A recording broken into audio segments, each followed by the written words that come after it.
శ్రీ సరస్వత్యై నమ. శ్రీ గురుభ్యో నమ. భక్తులారా, వాల్మీకి మహర్షి రచించిన శ్రీమద్ రామాయణం యథాతథంగా చెప్పుకున్నాం. ప్రతి శ్లోకం దాని అర్థం.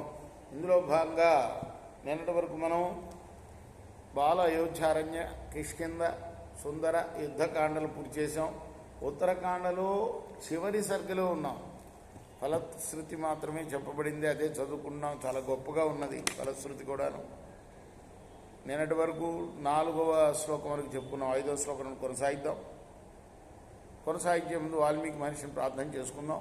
కూజంతం రామ రామేతి మధురం మధురాక్షరం ఆరుహ్య కవితా శాఖాం వందే వాల్మీకి కోకిలం. అంజనానందనం వీరం జానకీ శోకనాశనం కపి సమక్షంతారాం వందే లంకా భయంకరం. సదా నింబవృక్షస్య మూలాధివాసాత్ సుధాశ్రావిణం తిక్తమప్యప్రియంతం తరుం కల్పవృక్షాదికం సాధయంతం నమామీశ్వరం సద్గురుం సాయినాథం. సమర్థ గురు సాయినాథ్ మహారాజ్ కీ జయ. అపుత్రో లభతే పుత్రం అధనో లభతే ధనం సర్వపాపై ప్రముచ్యేత పాదమప్యస్య పఠేత్. రామాయణం పఠన చేసినందువల్ల లేక వినినందువల్ల ఫలితం ఏమిటయ్యా అంటే, పుత్రులు లేని వాళ్ళకి పుత్రులు కలుగుతారు, ధనం లేని వారికి ధనం లభిస్తుంది. కనీసం శ్లోకంలో ఒక పాదం చదివినా చాలు, వాడు సకల పాప విముక్తుడవుతాడ.